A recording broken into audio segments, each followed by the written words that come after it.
Tentang ijazah Pak Jokowi. Ijazah Jokowi bukan hilang tapi fiktif, kata politisi PDIP. Diator. Kontroversi soal keabsahan ijazah Jokowi kembali menyeruak ke publik.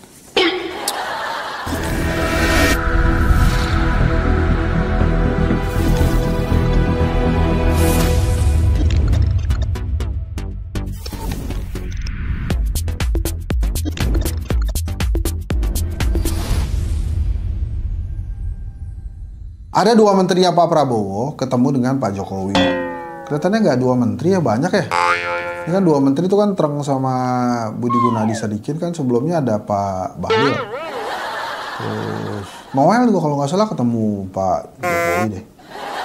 Jadi maksud saya, yang penting lo izin dulu lah sama Pak Prabowo gitu kan. Kalian kan menterinya Pak Prabowo ya, jadi kalau mau ketemu Jokowi boleh, cuma ya izin dulu gitu.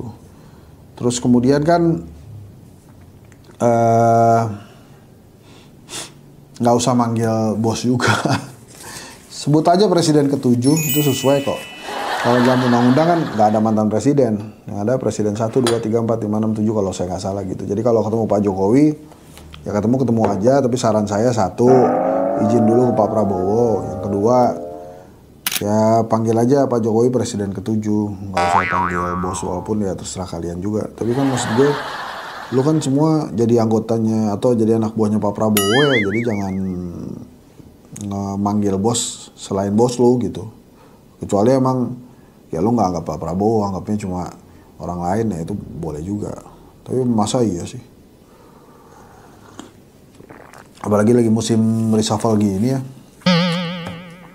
Ya sebaiknya nggak gitulah.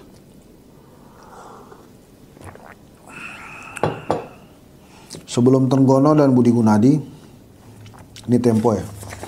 Sebelum Trenggono dan Budi Gunadi Sadikin, sederet Menteri Prabowo yang terpantau menemui Jokowi saat momen Lebaran 2005, diantaranya Menteri Koordinator Bidang Pangan Zulkifli Hasan, Menteri Energi dan Sumber Daya Mineral (ESDM) Bahlil Lahadalia, Menteri Kependudukan dan Pembangunan Keluarga Wihaji, ke Menteri Koperasi Budi Aristiadi, Menteri Keuangan Sri Mulyani, dan Menteri Koordinator Bidang Pembangunan Manusia dan Kebudayaan PMK Pratikno. Gitu. Terus masih tentang Jokowi ya.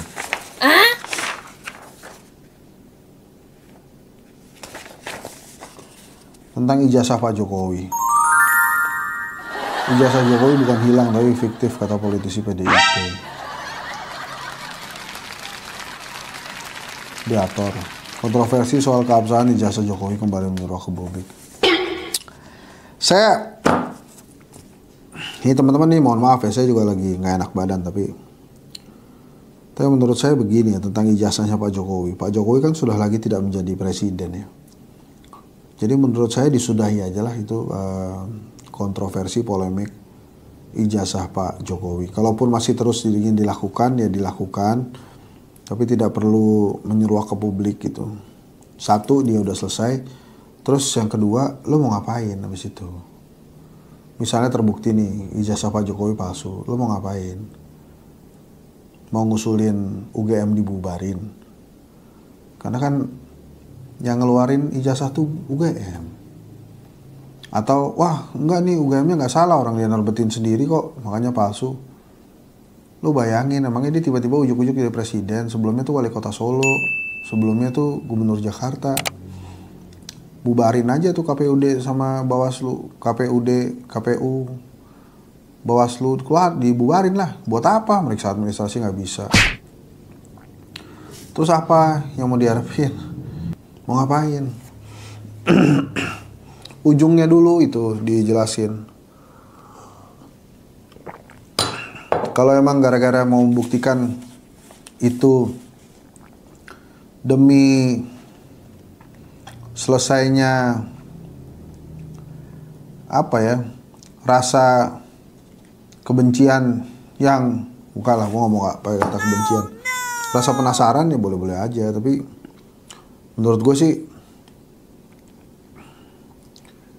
coba omongin dulu tujuannya apa gitu. Kalau dulu waktu Pak Presiden atau Pak Jokowi masih berkuasa, masih jadi presiden itu jadi penting. Kenapa? Karena warbah kan, pemimpin tertinggi. Pemimpin tertinggi masa iya jasanya palsu. Tapi kan sekarang udah selesai dianya, dia udah clear juga. Nah, ya udah mendingan sih diselesain aja. Udahlah, anggaplah masa lalu nggak boleh kejadian lagi. Apa yang terjadi sehingga ini menjadi pembelajaran penting buat KPUD, buat Bawaslu daerah, buat KPU pusat, buat Bawaslu pusat, bahwa penting sekali melihat faktor administrasi lebih detail. Jangan cuma percaya pada hal-hal yang diajukan gitu. Jadi mesti dicek ulang. Terus ini ada 3 berita nih masuk nih tentang Jokowi. Tadi yang manggil menteri-menteri yang manggil bos ke Pak Jokowi ya. Saran saya yang penting izin dulu sama Pak Prabowo. Kemudian yang kedua tentang ijazah Jokowi. Menurut saya sih ya udahlah, Pak Jokowi juga udah selesai jadi presiden. Yang ketiga nih yang menarik.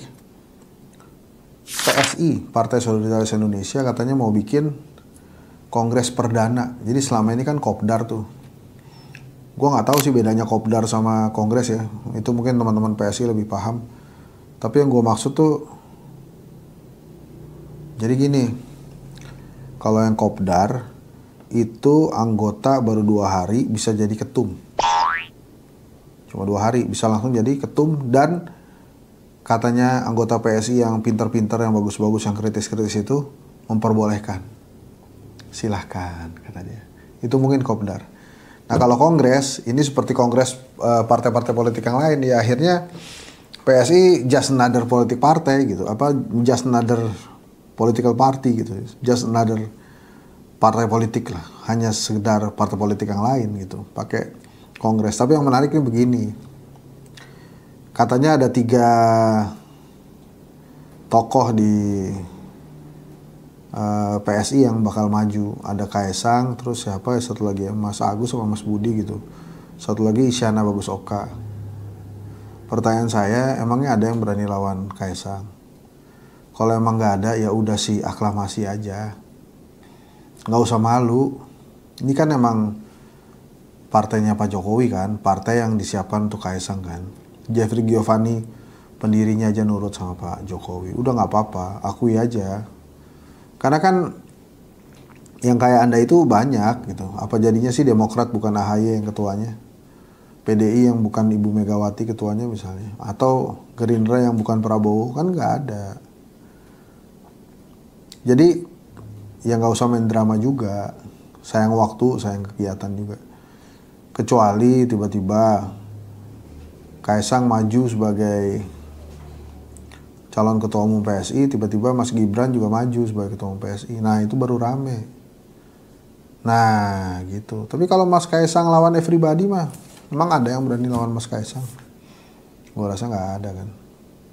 Siapa sebutin aja yang memang vokal-vokal itu. Mestinya tuh menurut gue ya, maju tuh menteri-menteri yang dari PSI. Kayak Golkar gitu loh. Jadi memang banyak calonnya dan memang tokoh-tokoh. Jadi Raja Juli Antoni maju, Giring maju. Masalah kemudian nanti di reshuffle, ya itu resiko politik.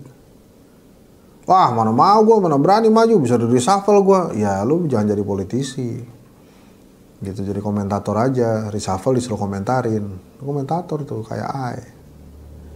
Ya, tapi saya ucapkan selamat lah kepada kelak nanti pelaksanaan kongres PSI yang perdana ya.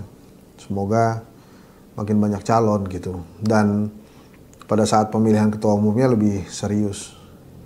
Kira-kira Pak Jokowi bakal join PSI apa enggak? Kalau menurut gue sih, buat apa? Mendingan Pak Jokowi minta Kaesang mimpin sekaligus belajar berpolitik kan.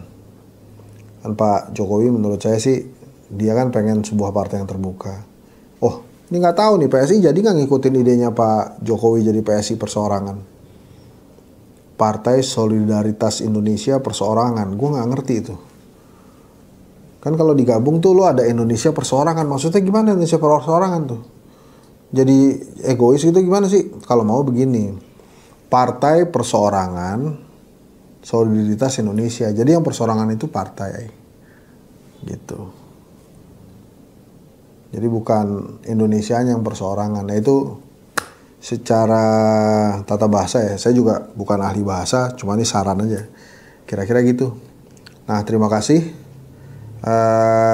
Tetap terus di channelnya Henry Satrio Official dan Jangkrik Bos Alhensa. Kita terima kasih juga kepada Pak Jokowi yang selalu memberikan topik-topik buat kita konten ya. Terima kasih banyak. Assalamualaikum warahmatullahi wabarakatuh.